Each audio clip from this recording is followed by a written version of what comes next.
Hello and welcome to another episode of the Cricket and the King podcast, the podcast where Jesus is the answer to everything, and we are constantly expanding on that one point. I'm your host, Ben, and this is my co-host, Katie. Hello.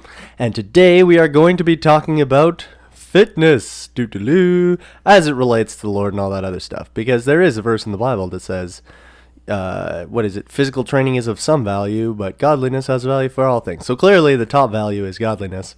But another thing is fitness. It's even mentioned in the Bible, physical training, because the Romans, I think they were big into lifting weights. They lifted like rocks and stuff. I don't know. They had gyms, wrestled naked, did all those things. Wouldn't recommend that last part. Yeah, no, definitely not kosher. But yeah, they probably had ringworm like crazy. Ew. All sorts of things, I'm sure. Yeah, maybe their biome was healthier because they were like just had more germs around. I don't know. Yeah, who knows?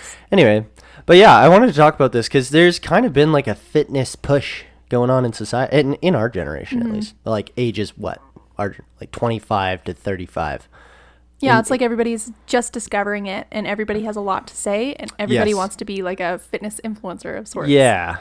Like I've seen a lot of that around. Yeah, especially since COVID, I think. Yeah, COVID, because the workout at home thing. Everybody was like sitting at Yeah, home. they have all this time. Like, They're like, look. I can't just watch Netflix all day. I can bench press a broom with milk jugs on the end. Yeah. No, it got weird.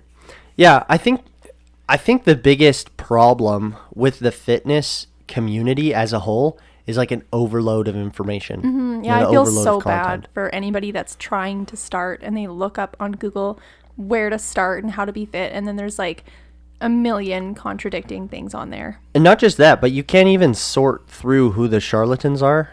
Like there's people out there selling programs that have no business selling a fitness and program. if you haven't been brought up in it or did it in school or anything, then it can be so hard to know like what's actually accurate. Like it's not common sense to everybody. No, for sure. Because it's sports science, like Yeah. it's physical science.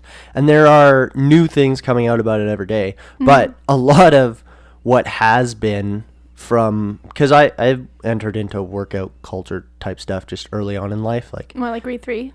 I don't know.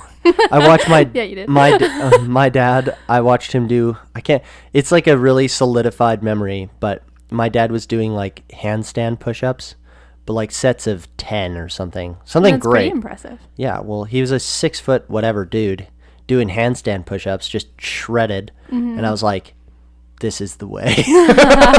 I will be like my father. Yeah, I will be like my father. So like I was introduced to fitness pretty early. And I think my dad just did like body weight calisthenics stuff and played soccer and whatever. Yeah. But fitness was introduced to me at a young age, and like maintaining muscle mass and being able to lift weight. And I watched my dad carry a whole fridge up the stairs one time, and I don't know, I was just like, being strong was important. And so since that time, you just did the basic. For me, it was like push-ups and sit-ups, and I actually had really big problems with squats and leg movements because I had Osgood Schlatters. Just like your knees tear away from your... I actually wasn't even sure if that was a word. I was like, Oh, no, he's it's real. having a brain fart right now. Osgood You thought I started Yeah. speaking in tongues I or was something? like, are you okay? Yeah, no. I'm having a stroke. No, Osgood Schlatters is where plates, I think it's like your growth plates start tearing away from your Oh. shin bone. You get like a pretty big bump. And it's all swollen and sore. So anyway, I had that, so I couldn't do a lot of leg movements.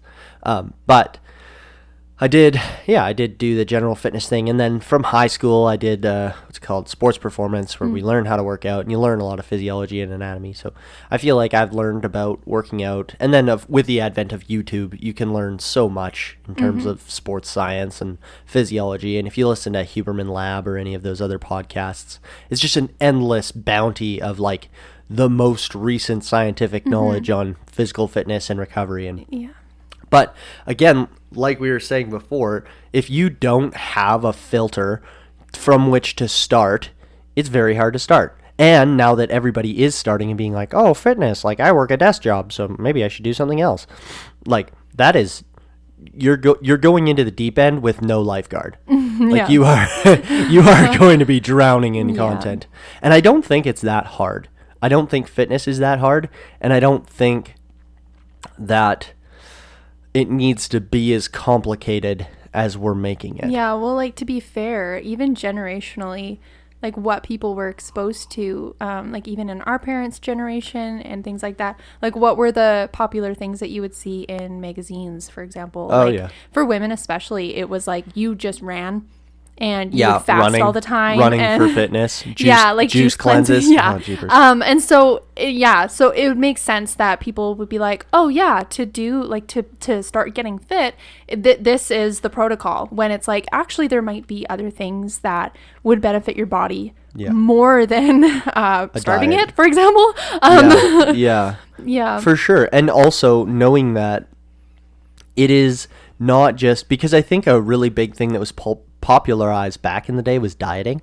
Yeah. And like, oh, I'm going to go on a diet to lose weight versus being like, oh, I have to live this lifestyle if I want to remain healthy. And to add on to that, like, I don't think what is it called? Anyway, like the food pyramid and all that stuff, and and like all these regulations and things. Like people would just say, like butter is bad for you. Like milk is bad. Bread's bad. A lot of misinformation. Yeah, and so people really or there's salt, the whole like the vegan thing. Yeah, like they say like meat's bad for you. Or whatever.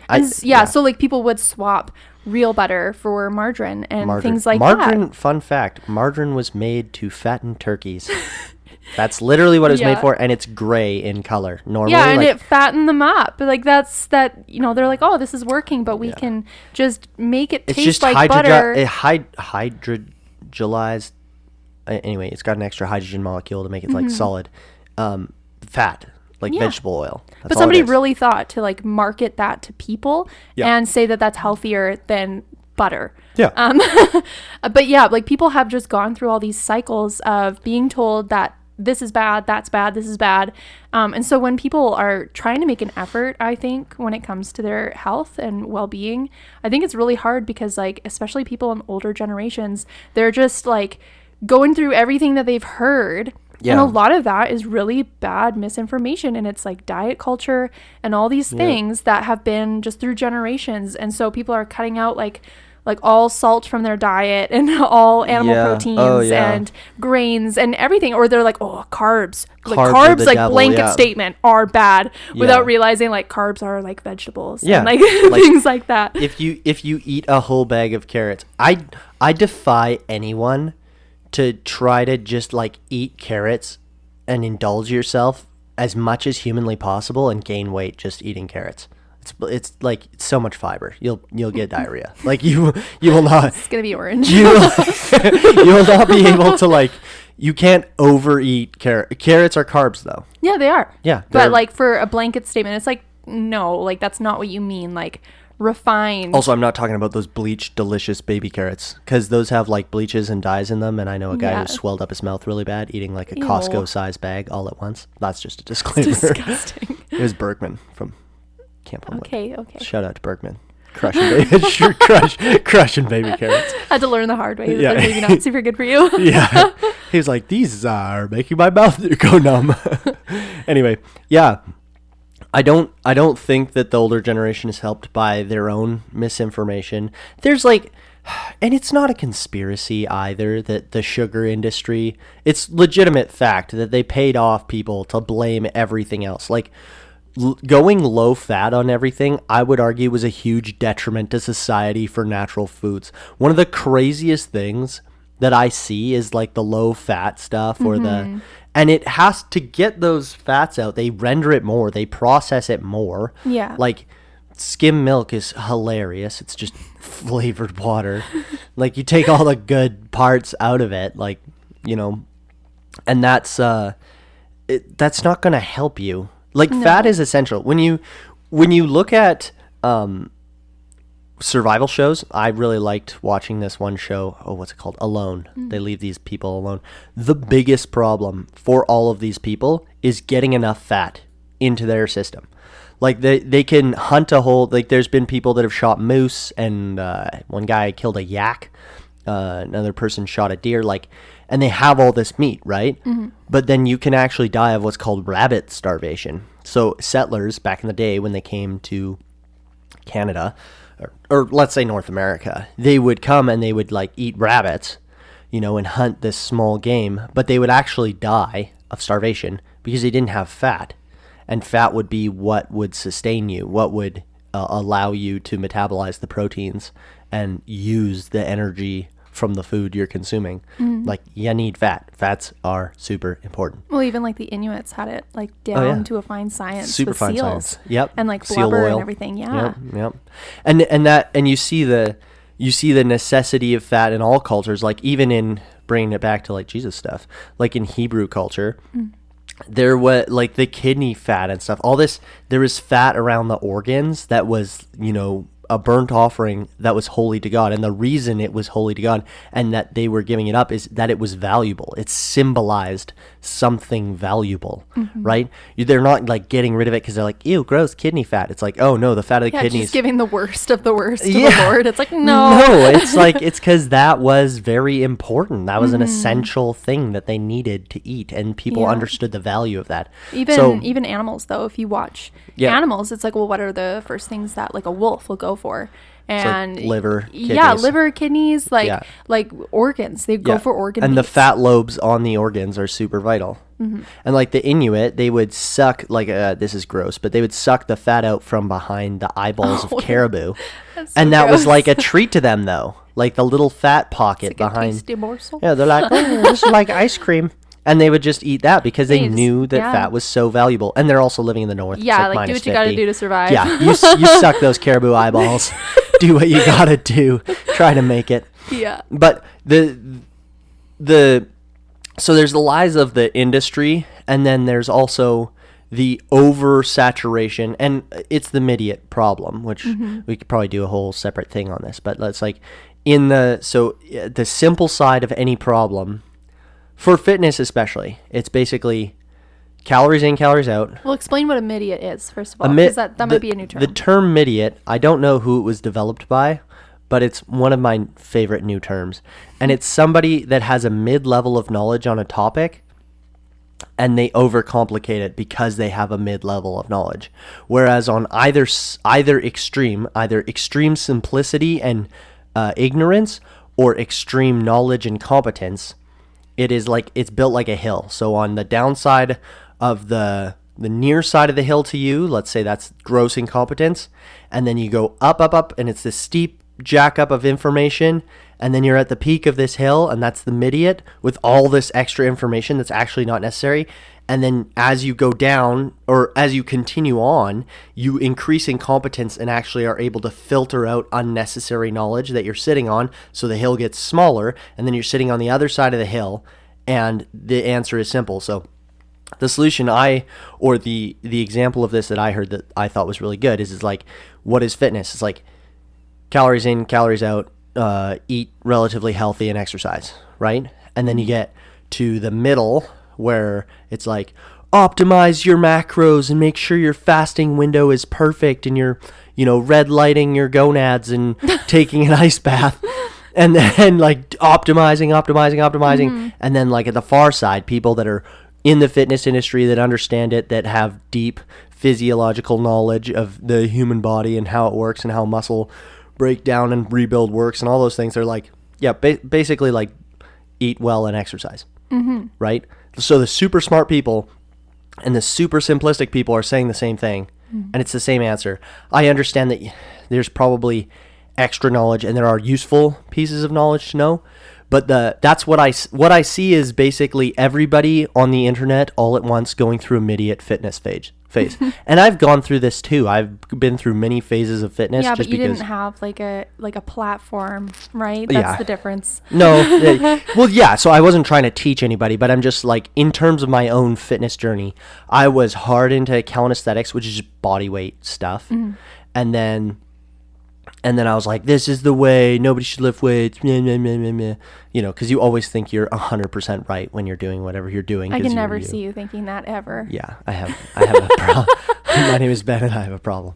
Anyway, so I went through that calisthenics phase, and then I went through a kettlebell phase. No, lifting, powerlifting phase. Yeah. Then I went into powerlifting phase, and I burned out my CNS. I overtrained, which people say is impossible, but it's possible. Believe me, I've done it. So I like overtaxed my CNS, made myself desperately sick, and all kinds of stuff. I got really huge, and then I got into kettlebells, right? And then we got into the kettlebells. You just didn't want to leave the house. It was easy. Yeah. Didn't want to go to the gym. Didn't want to. Didn't want to have to put in too much work. The kettlebells, you could do it in like 10 minutes, 20 minutes, just completely destroy your body. Yeah. And then what was after kettlebells? Then I got back into weightlifting. Back into weightlifting. And jiu-jitsu. And then jiu-jitsu. Started jiu-jitsu, and then the weightlifting and the jiu-jitsu combined were too much. So I started looking in the physiology, and now I do more of a very simple Mike Menser style of lift, where it's like one set to objective negative failure, which is you do have to kind of have body awareness to be at that place. But yeah, like anybody that's starting, right? Like they don't know what going till failure you don't. If you don't know what going till failure feels like, and you can't Definitely even push, that's like a good way for like a beginner to get an injury, I would say. No. But the real. Well, let's talk about the stigma behind weightlifting even, and body standards, because that's worth getting into. Like, so I'm talking about all this fitness stuff and all the things I've experienced, but with body standards, and there was a myth for a long time that if you lift weights, you'll look like Arnold, which is ridiculous. Yeah, or if you're a woman. It was specifically for women, I was thinking. Yeah, it's like if you're a woman and you lift weights, you're going to be like super masculine and bulky. And it's like the picture of what that looks like, be like, oh, I don't want to look like that. It's like, listen, that woman that you see on a stage, she did not get there by accident, okay? Like, she's trains a very specific way, probably 6 or 7 days a week, because she's insane. And then she eats a very specific way, and then probably takes a little something to look like that too. Them Mexican supplements, you know, the South American supplements, those Russian but it's like, it's not an accident. Like, we're talking about, sorry, to clarify, I'm talking about steroids. They're on steroids. Yeah. And that's another thing in the male community I think is really dangerous. Male and female, actually, because a lot of females abuse anabolics in a different way than males, and they abuse different anabolics, especially like Anavar and stuff for females, to have that lean, fat-burning look. Women are actually supposed to have a body fat percentage between, I think, like 15 to 30%. And guys, you can be healthy between like 9 to 17 or 9 to 20. Well, I would say too, like on that is that women are supposed to have a higher body fat percentage than men, because like if you don't, like a direct consequence of not having body fat is your fertility could be at stake, right? Like women are supposed to feel safe in their bodies. They're supposed to like they're meant to nurture and all these things, like whether or not people identify with nurturing and whatever, it's like, sure, but just biologically women are different in that way. Just going back like, to the hunter-gatherer era, like men would go out and they would hunt, they have to be fast, they would do all these things, and like they could go for a long time not eating, like just giving it their all, like output, right? Like they're just, it's all about the output. But women, like they were typically like they would gather for sure, and like they would still do stuff, like they were still like gathering water and berries and all these different things, but their prime role was to nurture. And so oftentimes, like, we do hold on to a little bit of extra body fat just because of our body's desire to do that, right? And it requires a ton of energy to like have babies and stuff. And so it's weird because like it seems like now there's like this glorification of men just for women as well, though. Like they or want like they want like a male that. physique almost. Or like having, it's so rare. And that's another thing, like there are rare like freak women out there that just have these incredible genetics and muscle bellies that will have 6-pack abs. That's like 1 in, I don't even want to say, a million's not a big enough number. It's like 1 in 10 million would have those kind of genetics and that kind of ability. It's the same with like with bodybuilders. Like if you just start taking steroids, you're not gonna look like a bodybuilder. Like there's so much of a lie in the genetics, or it's not that you're being lied to. It's just that even with, and we rabbit trailed hard, but I was gonna go with this, like the advertising given to males. Like most of the people you see, like, do my program and you'll look like this. It's like, well, first of all, you won't look like that guy because you're not that guy. You don't have his genetics. And that's his literal job. Yes. Is to look like that. You know? You don't have his genetics. You don't have his muscle bellies. You're not, your full-time job isn't training to have your obliques and it's rear super lats look disingenuous perfect. to present it in that way, I think. You only have rear lats. You can't have any other lats. I said rear lats like that was a muscle group. I'm thinking rear delts. That's what I was thinking. Okay. Anyway, like you're training these muscles full time as a job, and the guy might be supplementing something, like he might be on like DECA or Tren or straight up just like HGH and testosterone supplements. Yeah, and there he is saying, if you just he's work huge. hard enough, like, you'll look like if you me. just do this program. Like I saw the super disingenuous, who's the guy that plays Thor? Oh gosh. Chris Hemsworth? Oh, is it Chris Hemsworth? I don't know. I don't know. Whatever. It's one of the Hemsworths. Because there's 2 brothers. But anyway, the one of them, he had like a workout program. He's like, get the body of Thor. And it was like push-ups, squats, and pull-ups. Like that was gonna Thor's on steroids, everybody. If you don't know, the actor that plays Thor, he was on buckets of steroids and carbo loaded and pumped in every shirtless scene there. It might have even been CG'd to some like animated, like his muscular physique. You will not do push-ups and sit-ups and look like freaking Thor with 25 extra pounds of lean mass just shredded off your gourd. That's not my 6-week program. Yeah, buy my 6-week program. Do push-ups and pull-ups. Like, now are push-ups and pull-ups going to be beneficial to your fitness? 100%, yes. But don't lie to people. Yeah, but don't lie to people and tell them that they'll look like this. And that's another problem with the lie of the fitness and the things that are coming online is people are selling BS programs saying you'll get my body and look like me. They probably don't even do the program they're selling. Like the only people I can think of that do the program they're selling would be people like Alan Thrall or Omar Isuf or like, I don't know, Mike, I can't remember Mike's name, Bart Kwan, Geo Kwan of Barbell Brigade. Like those people, they're legit.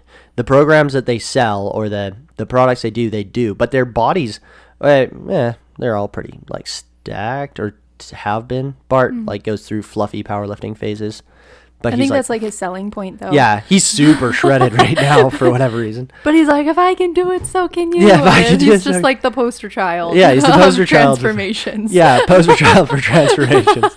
Just crushes a ton of sushi, gets up to being able to deadlift 600 pounds, and then goes back to being skinny. And that's the other thing too, is like different styles of fitness require different body types, and you can actually be pretty fit and have extra body mass. Like if you're a big bear of a human being and you're good at powerlifting, having extra body fat is actually advantageous for stabilizing your core.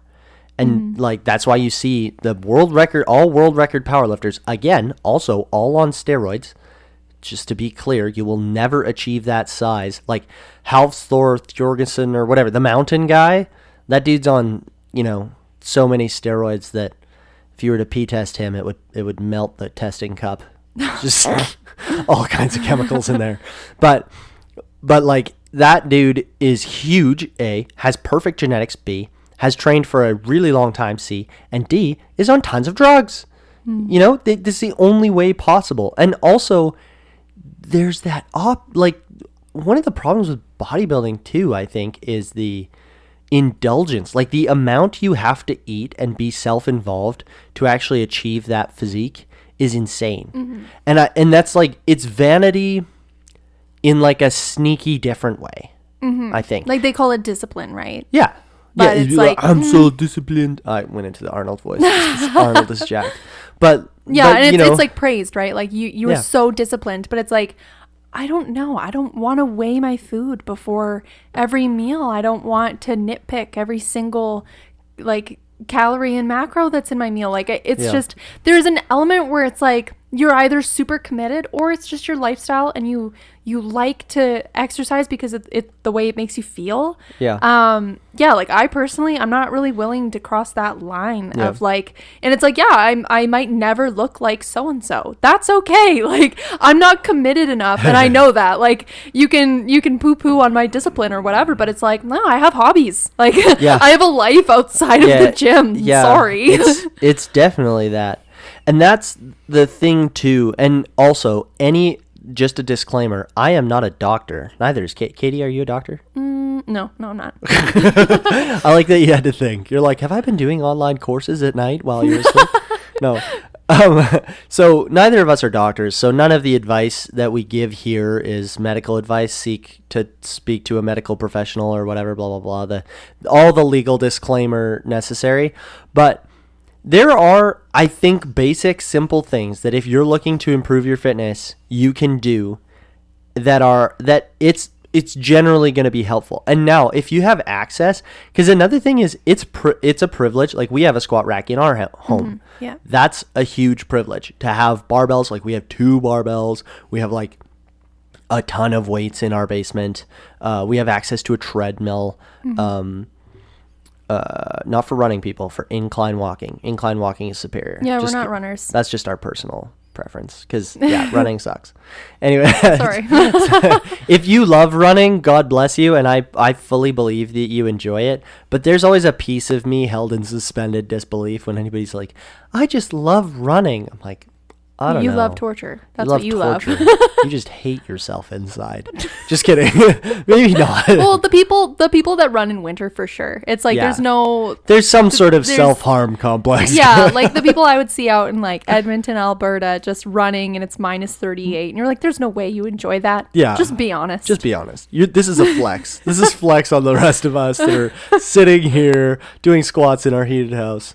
No, the things that I think can help are just getting enough steps. Like how many steps would you recommend? okay, again, You're not a doctor, but not a doctor. 8,000 steps a day is about the mark. Like between 8 and 10. But 10 is often the 10 is the like number, right? Like when you would look it up online. you know see that 10. that the 10,000 number came from a guy making it. The guy that made the step counter, I can't remember what it's called. It's like a Pedometer? Pedometer. I don't Yeah, know. it's pedometer. Yeah, there you go. Stepometer counts steps.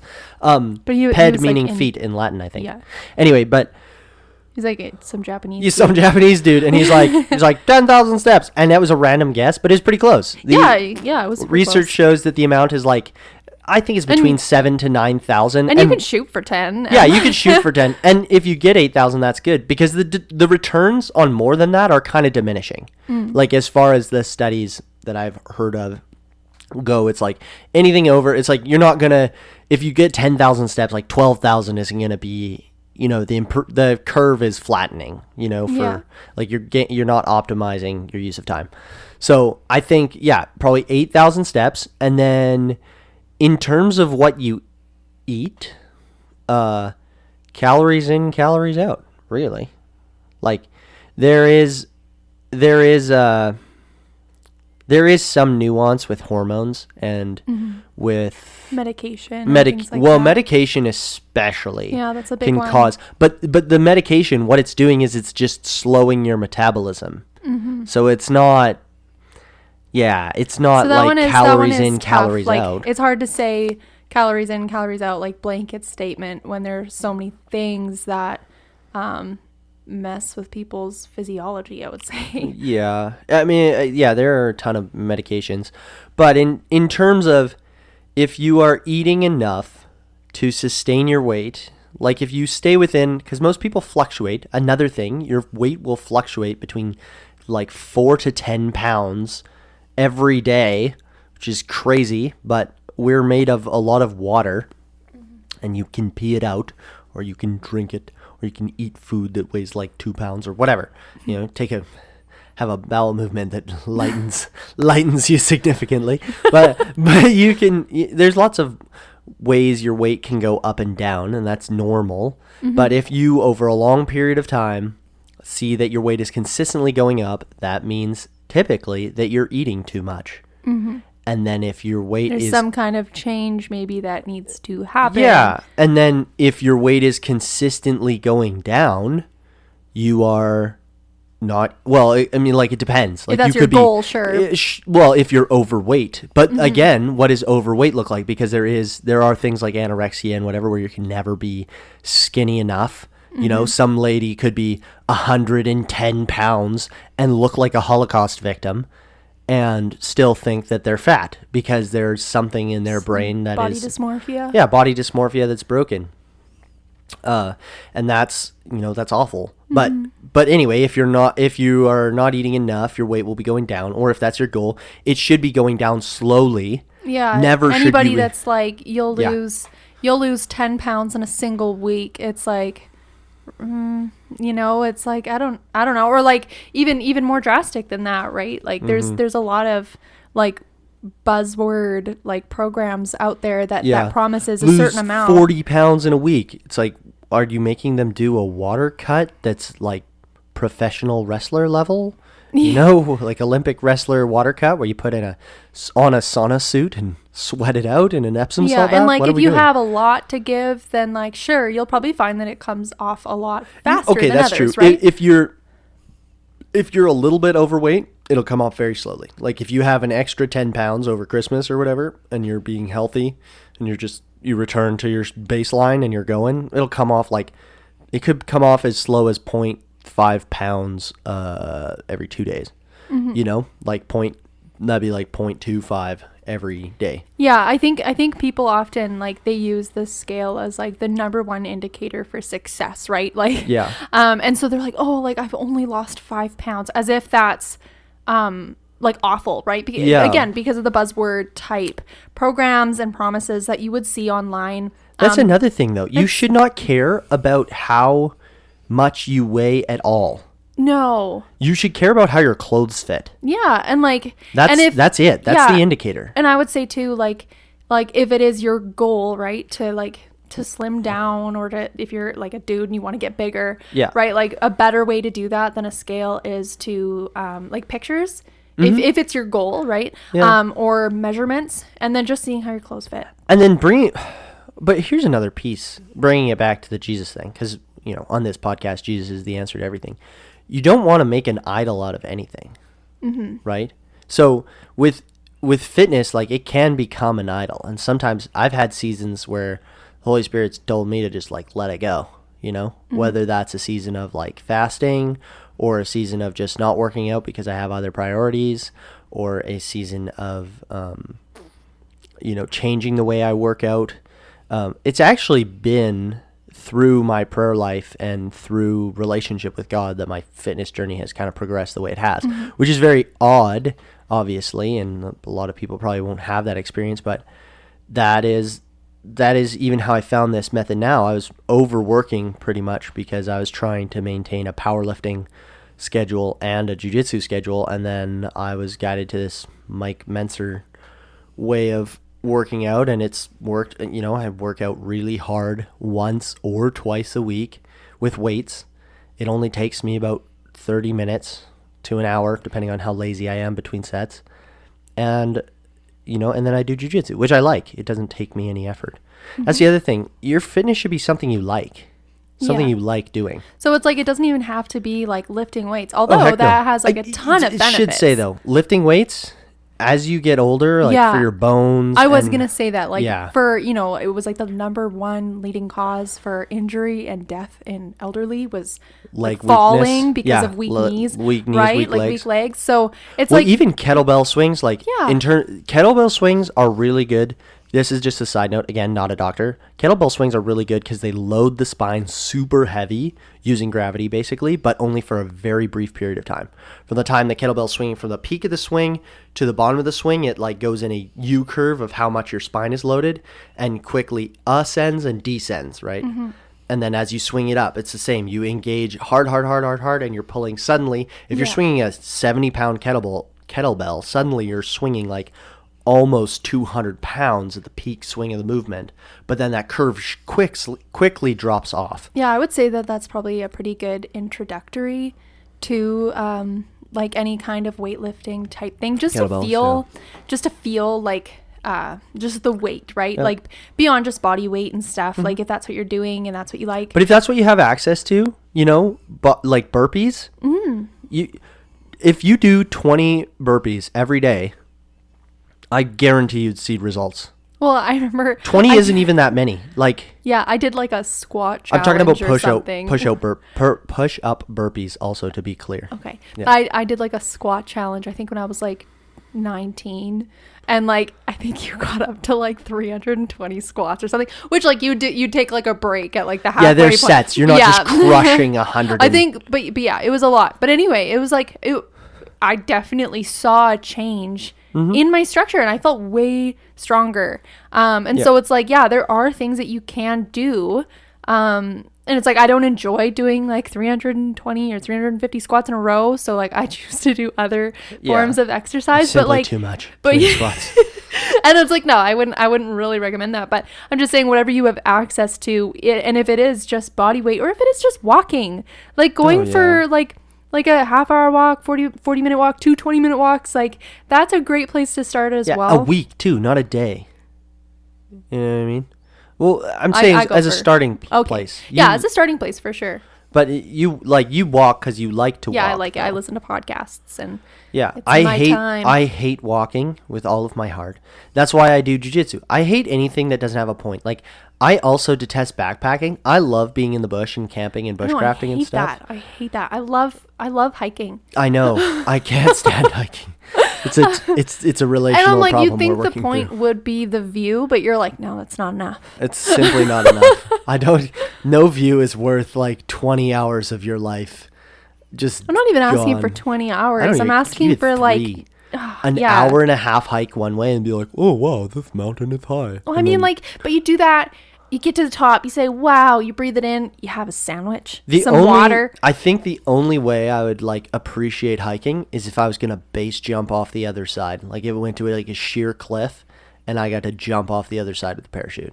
All right. Well, not everybody is that extreme. So Well, it's what I would choose to do if the risk reward factor wasn't so skewed. It's like paragliding, isn't that like super high risk? Most dangerous sport in the world. I don't remember the statistics. It's got a super high death rate. It's Yeah. like base jumping and then paragliding. Yeah. Which again, I don't know why anybody would paraglide. It's very popular in South America. Well, people like you probably, where it's people like me. Yeah, you need a thrill. You need a thrill. Gotta Well, live like, on the edge. I might die, but that's part of the fun, you know? I don't think it's worth it. Anyway, we're getting off topic. Where were we? Oh yeah, getting into it. Do whatever you have access to. Start in a place. And also, another thing to talk about eating, like if you eat stuff closer to the source, I'm not a Whole30 person. I like chips just like a normal human being. And You like sweets too. Oh, I love sweets. That's why we don't make cookies, because why we don't you bake. don't have self-control. It's None. not that we eat so well. It's just that you don't have self-control, so we just don't even have it in our house. People are like, wow, you're so disciplined. You don't have any sweets in your house. It's like, no. It's because if they were here, I ate them all. And for me, it's just not worth the effort to make cookies. We just don't bake anything because it won't last for more than a day. It's a lack of self-control, which, I can work on that, I'm sure. Yeah. And then But maybe we anyway, can have cookies in our house. But it's really hard to overeat. Like, if you have a steak, like a huge steak, it's hard to overeat steak, and it's hard to overeat sweet potatoes and onions. And like, I don't know. I've overate potatoes before. I have to, actually.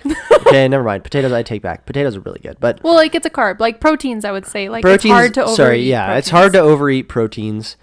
It's easier to overeat carbs. But if you find yourself... A trick that I learned, again, this is from Andrew Huberman's podcast, which shout out to that guy for just giving so much science free to the world. He talks about how your body will search for different flavors to, like, you will choose a different thing. So the study was basically they gave people with Alzheimer's who forgot that they had just eaten. I don't even know if this is ethical or not, but this was the study. But they would offer I them, feel like most studies like might not be ethical. you maybe know? they would offer them chips, right? And then they'd offer them or chips and pretzels. And so if somebody had eaten pretzels before, they weren't likely to eat pretzels again right after. They were more likely to go for chips. And if they were offered the same thing that they had eaten before, even though they forgot they just ate it, they wouldn't take it. Our bodies, as we switch flavors, we kind of are like, our body is like, oh, this is a new thing. Let's consume a lot of this. That's probably not the scientific way to explain it, but if you eat till you're full of one thing, don't transfer to another thing. You know, like if you're done with your dinner and what you had was chicken and rice and vegetables, and you're like, oh, that's not what I want. I want to eat, and you pick something novel. What's something novel that you could eat? Ice cream. Ice cream, yeah. I mean, having dessert every once in a while is good. No, I I don't know. wanna- Something that my younger brother always said was that he had a dinner belly. Yeah. And then he had a dessert stomach as well. Yeah. And so it's like if one was full, that was full, okay? Like, but there was a lot of room in the other one. Yeah. And he really wanted dessert. Yeah, but that's what I'm talking about. Your Yeah. body will make room for novelty. But he like believed that with like just so much conviction as well. Yeah. Of like, I have two separate stomachs. Yeah, that's fair. The power of the mind. No, I'm just kidding. Yeah, the way that a way you can watch your eating is just, eat the same boring thing, and then when you're done with it, you're done with it. That is, I mean, like, put good sauces and good spices. Yeah, and like it doesn't have to be make good food. boring. It doesn't have to be boring, But it's like just, if you know you want to eat more protein, and it's like, okay. if you're figure trying out- to change novelty-wise, that's how you know you've probably had enough. Another thing, too, is, like, our society doesn't really know true hunger. Yeah, that's tough. Like, there's a lot of stuff where it's like, you could be thirsty, but you don't actually know your hunger cues. Well, what is the Grinch? He's like, am I hungry? Am I just eating because I'm bored? Yeah, right? yeah, that one. We say that in our house all the time. Am I hungry or am I just eating this because I'm bored? Yeah, There's so much truth in that. That's a lot of truth. Like, snacking too, when you're like doing something else, it's really easy to overconsume because you're not paying attention to the task at hand. So that's another thing, like eating when you're at the dinner table. Again, not a doctor. I don't know. And then follow the Lord. The Lord made the human body, and Yeah, you can ask. Yeah, you could ask. You pray for guidance on your fitness journey. And he can tell you if you need more magnesium or Yeah. whatever in your Supplements. diet, right? I've been like in prayer, and the Lord's like, take this thing, and then I take it, and my life gets better. Yeah, there you go. Which is like, I can't explain that. But he's personal, right? He's and a like personal he God. made our bodies and he knows how they're supposed to work. Yeah. And so it's like one of those things that if it's not an idol in your life, which it shouldn't be, but you know, it's hard because the more you invest in something, the more time you spend doing something, I feel like the more it's like a slippery slope, right? Yeah. Like where you do have the tendency to idolize it. And I know for me, I was in the gym, right? Like either, you know, usually every other day or something, but even just being in the gym environment for me, like, and just immersed in that lifestyle, and there are people on trend and whatever else, and like, you know, Katie wasn't on trend. I Let's wasn't, clarify. but it's like, that's just what you see, right? And like, that can be like what your vision becomes. And so for me, it was important to draw back, to be like, oh no, like that's not my goal, right? Like that's not my desire, you know? And Yeah. so like and we obviously are, like we said, privileged enough to have the tools that we like at home, which is our squat rack and bench and all those things. Yeah. So we're obviously privileged enough to even have that in our home. But yeah, like what you spend your time doing can become an idol if that's starting to take up your thoughts and your time and all this stuff. So if that's something that is important to you, is fitness and like setting your body up for success as you age and all these things and feeling better in your day to day, like that's huge. Yeah. You can give that to God, and he's really gracious and kind, and like he made our bodies and he made them well. He made them good, right? And so Yeah. like we can trust him with that process, and he can tell you if you need a rest day. He can tell Yeah. you if you need to hydrate more. He can tell you If you need to lift less, yeah, or lift more, right? or lift more, you yeah. know, like Stack weights on, take weights off. You know, it And that it's comes more- through personal yeah. relationship with the Holy Spirit. Yeah, and it's like one of those things, again, like I said, it can be an idol, but you can also just give that to God and say like, hey, like I want to be fit, and you know, because of the way it makes me feel, and like I think he honors that. Yep. You know, because it like we said, it has some value, right? Like that's in the Bible. Physical training is of some value, but godliness has value. It's in 1 Timothy. That's where there that it verse is. is. Yeah. Yeah. I read it like a million times. In the Physical New training Testament. is of some value. Some value. There's also it says strengthen your feeble arms and your weak knees somewhere in there too. Okay, but I'm also just I feel like, you know, and this is a little bit of a tangent, but Give her. as a woman, you know, of faith, right? I can be in a church or, you know, seeing people who write books and all these different things, and I don't typically see like fitness Yeah. in those spheres Yep. of like Christian women. You know, Yeah. it's usually like, you know, humble and like, you know, we stay home with our kids, we cook. It's you know. not non-humble to be stacked. I know, but for me, Sorry, I'm just for kidding. me, it's like, oh, that's something that I don't see. So I'm like, oh, like, you know, I had to wrestle with that a little bit. Yeah. But I think it's important to remember like how like strong and active women of the like back in the day used to be. Like Bible times. Yeah, Bible times. Like Yep. like when like in Proverbs. When They were it's- like doing agriculture. And oh yeah, like a drawing ton of water from farming. the well. Like Yeah. like Also, yeah. that like stuff. that's like a rope. That's like a sled drag. yeah, like, and even just like the ways you'd have to carry water a lot of the time, right? Balancing it on your shoulders. yeah. Like a freaking squat. It's like a farmer's carry. Also, that's why they call it a farmer's carry. Yeah. Because farmers would have stuff in either hand. But it's and like walk. women back in the Bible, and like they were busy getting after it because it was like necessity. Necessity. And of so course. Needing today, bread, you know, feeding like their children. yeah. I'm sorry, I'm joking. I just like agreed with that. Anyway, so yeah, like that was necessity for them. So it's like, no, they're not going to spend their time lifting weights. So like, oh, I'm just going to lift Yeah. this water jug a bit extra. You know, like no, they're doing Yeah. it out of necessity. Doing shrugs. But it's just- like today we just have this like easy society where water Yeah. comes out of a tap. pressure. We pumps. drive places. Heck yeah, we do. You know, it's Give all me- these things, and like I don't have to wash my clothes by hand. You know, I'm sure that would have made me sweat. Like taking out the vacuum sometimes. Like I'll break a sweat sometimes just because I'm Just rolling moving it back and around, like forth. moving things around. You vacuum hard though. Yeah, I do. Harder It's than an most. extreme sport. But I'm just like comparatively to how women probably used to live their life, I'm just like, I don't think it's going to hurt me to be a little more active, you know, to maybe do what my body's supposed to before modern conveniences. Yeah, that's fair. I guess I should caveat that I have had almost all of my jobs have been very physical jobs.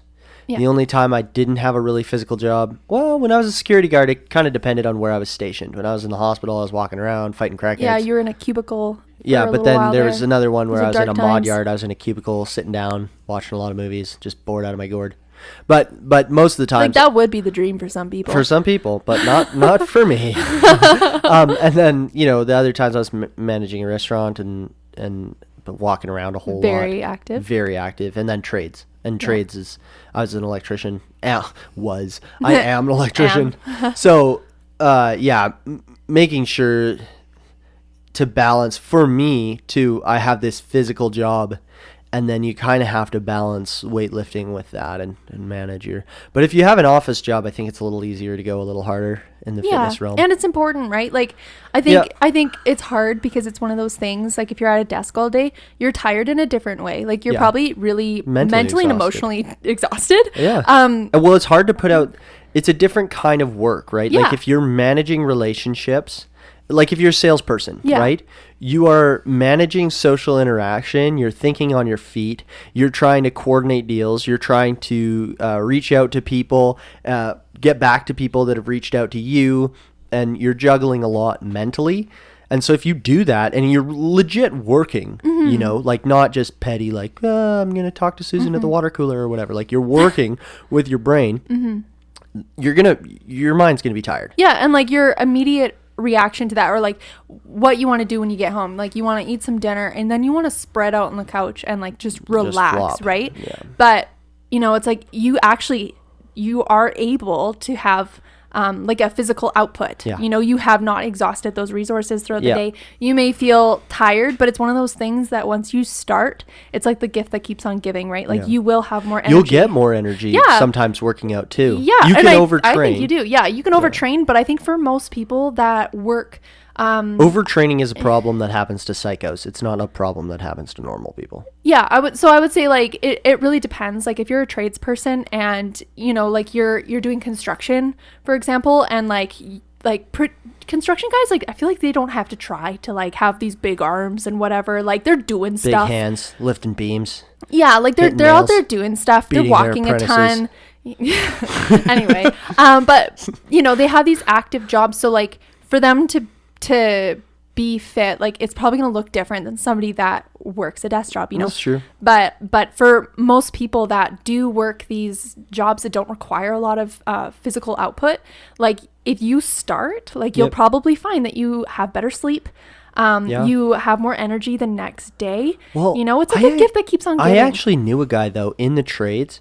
He had lower back problems, and then he started lifting in the morning before work, and his lower back problems went away. So Yeah. he was already working a physical job, but I think the problem is too, you don't achieve full range of motion in some of the lifts sometimes. So there's there can be like tightness or buildup, like the psoas muscle. I talk about it probably too much. Like just between me and you. Oh, I'm on the edge of a sneeze. Oh dear. Fill the gap. Oh, it's gone. Oh gosh. It's probably going to come back with a vengeance. It's probably going to come back with a vengeance. But anyway, there can be like pain that's resolved through fitness. That's the other thing too. Me and a friend were talking about this. When people have like knee problems and hip problems and ankle problems, and a lot of this stuff can come from the use it or lose it thing. Like if you're not using your muscles, you are going to lose them. Like fitness, it's not an ever-changing bar, like an ever-changing standard, but you got to pay the man every day. Yeah, well, for me, I have like these genetically garbage kneecaps. Yeah. And so I actually have to squat like with weight. Like I can't do like repetitive body weight. That just puts way too much strain. It's not enough. Too many reps, like Yeah, too too much many strain reps. on your, So like I used to be like really big into HIIT and stuff like that. HIIT is high intent. Yeah. Sorry. High intensity interval training. Yeah. HIIT. Yeah. High intensity interval training. Yeah, so I used to be really big into that. But I found it put a lot of strain on my knees because Yep. I have like these tiny knees and I'm like 5'9", and like my family, like they have knee problems and stuff. 5'9" is relatively tall for a lady, Yeah. right? And I'm so, not saying that to insult you. I'm just like I'm a 5. giant. It's fine. I'm a 5'11". I'm like 2 inches taller than you. I hold that 2 inches over you. Yeah. With all of my heart. I'm not quite 6 feet. I can't But tell why. anyway, Sorry. and so I just found that wasn't doing it for me, and so I had to start like loading that weight on Yeah, and doing loading less it. reps. Yep. So like doing barbell squats was super helpful because I would have to do way less reps to And it would get better strength- results, yes. right? And it would strengthen all the area around your around knees. my knees, which support my knees. And so when I would be pregnant or things like that, like, and I wasn't actively lifting weights, which I'd like to, but I was super sick and stuff. But just not having the muscles around my knees, like towards the end of my pregnancy, like I would feel it, like it was not good, and it took a long time to recover. Just like I'd squat down, I'd be stuck there, so it's like I need to lift weights. Yeah. I think for everybody it ends up being different. I think though that there is too much information out there. It is challenging to get into. And our child just walked in. Just doing a podcast, sweetie. Bye, sweetie. Okay. I think there is too much information. I think it is challenging to navigate. And I think the trick is to give your fitness to God, first of all. Give your whole body, being, mind, body, spirit to the Lord. Recognize that it's not just a diet. It's not just a thing you do occasionally. It has to become a part of who you are. And don't idolize it. Don't worship it. You don't have to worry about it too much. eat food that isn't as processed. Although I love me some Hawkins cheesies and various other processed But snacks. eat food that makes you feel good. Yeah. You know, like it Yeah. sits well in your stomach, and that could look different for everybody. Oh, yeah. You know, like what some people might be able to tolerate might not be what other people tolerate. That's true. So like whatever sits well in your stomach and gives you energy. You know, like Yep. food should be a source of energy for Yep. you. So yeah, like to recap on those points, it should be to just make sure you're moving enough in the Yeah, day. move your body. You know, and if that looks like getting a step counter or something, just because for me that was really helpful, because I was on my feet all day, but I didn't realize that like I actually didn't walk very much. Despite like standing, unloading a dishwasher, standing, making my bed, like I was like at like 2,000 steps in my day, and I'm like, oh, like why am I getting fluffy? Oh, ta-da! Yeah. So just like make sure you're moving, and like that could just look like going for like 2 20-minute walks or 1 half-hour walk or whatever, and that might be enough to start, right? Just Yep. make sure you're moving a little bit extra. Do what makes your body feel good. So for some people, it might look like lifting weights. For other people, it might look like joining like a soccer league or whatever. Yeah, you know, lots of people- dance. It doesn't matter. Like Yeah, whatever. well, neither of whatever us you are like. team sports people, but team sports is a great way to engage Yeah. in fitness and Well, especially if that's like your community as Yeah, well. of Like course. that's like, you know, 2 birds with 1 stone. Like Yep. you're doing something that makes you feel good, but you're also doing something that brings you joy, like being Yeah. in community and things. So well, for yeah. me, that's jujitsu. Like Yeah. I hate cardio. Just full disclaimer. But Yeah, when I think we got do that. when I do Brazilian jiu-jitsu, I'm happy to do it. And it And works I- your mind. It too, works my right? mind, and I'm like physically dog tired at the end of it. Yeah. But I don't feel like I worked out. I feel like I just had fun for Yeah. an hour and a half. Yeah, so move enough. Do move something. enough. Do something you like. that you like. Eat foods that make you feel good, Yeah. right? So don't be afraid to eat protein. Don't be afraid of salt. Don't be afraid of Yeah. like all these Healthy fats. Yeah. Eat butter. Eat Don't things in worry about it. moderation, right? Yeah. Like Don't gorge yourself. Mars bars aren't in season only for today. yeah. Drink water. Drink right? water. Yep. Yeah. By drinking water, we had one. This is the final anecdote before. Oh wow! Sorry, I'm burping up a storm. This is the final anecdote.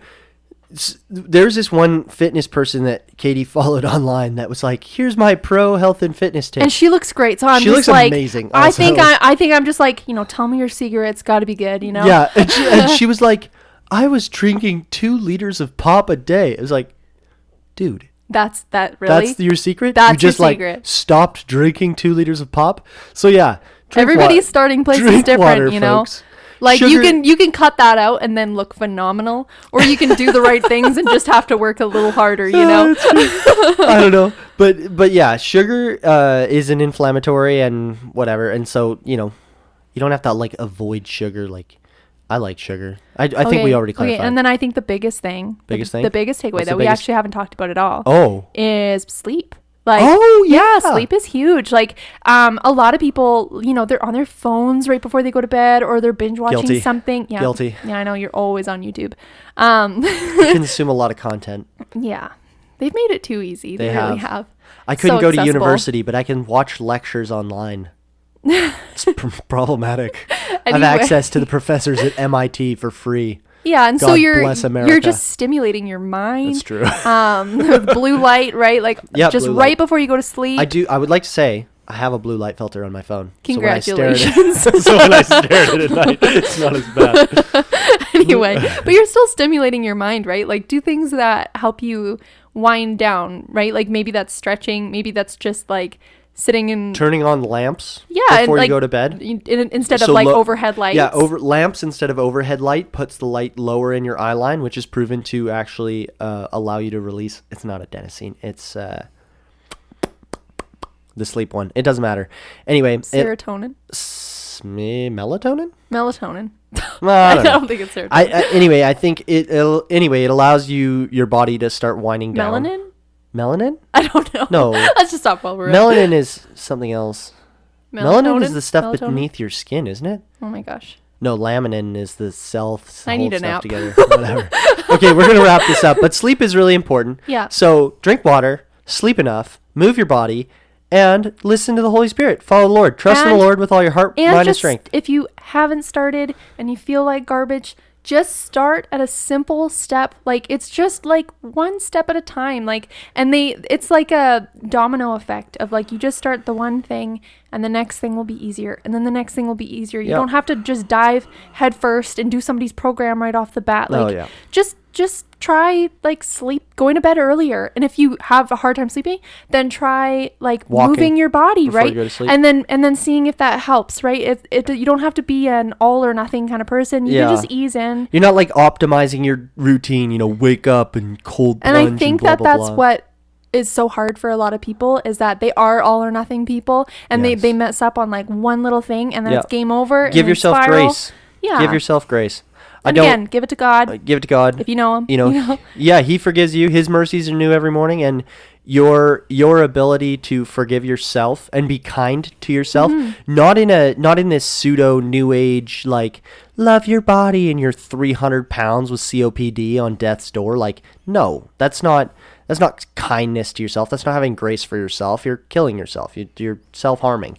It's like kindness to yourself is, oh, I missed it. I wasn't able to get into the gym today, but I'll get in the gym today. I wasn't able to get in the gym yesterday, but I'll get in the gym for a little bit today because that's all I have time for because I got to pick up my kid from soccer. Or if you have been in like a low for a long time and you haven't been treating your body well, it's go like for a walk. Just, have grace for yourself there too. And just like, even if you have like, been doing the wrong thing, which maybe that's staying up till 3 a.m. watching Netflix, like, it's like there's grace for you, like you don't need to beat yourself up. You can try again the next day, and you can try to set yourself up for success, right? Like just by being like kindness to your body, right? Like just being good to the only vessel you'll ever have in this life, right? Like you have one body. Yeah. And do things for yourself. Treat yourself how you would treat someone else you're trying to help. That's a good, like if you were trying to help someone optimize their fitness, would you make them stay up till 1 a.m. binging YouTube videos? No. You would tell them to go to bed at like 10:30 or 11, like a normal person. I need to do that to myself more often. Yeah, practice what you preach there, honey. Practice what I preach. What is it? Those of us that teach will be judged more strictly. I'm teaching people to go to bed early. I need to go to bed early or else the Lord's going to judge me. There's grace for you. There's grace for me. Okay. Well, thank you for taking the time to listen to our ramblings as we practice and do these podcasts more and more. We will get better, I'm sure, and the content will become more clear and concise. I hope you're enjoying listening to these conversations. And until next time, God bless. And we will talk about whatever we talk about next time. What should we talk about next time? I don't know. It'll be a surprise. It'll be a surprise. Yeah, we'll be just as surprised as the listener is. Mm-hmm. Well, we usually are. We usually don't really plan it out until we sit down. We should write notes or something. Yeah. Yeah. Anyway, thanks for listening. Bye now.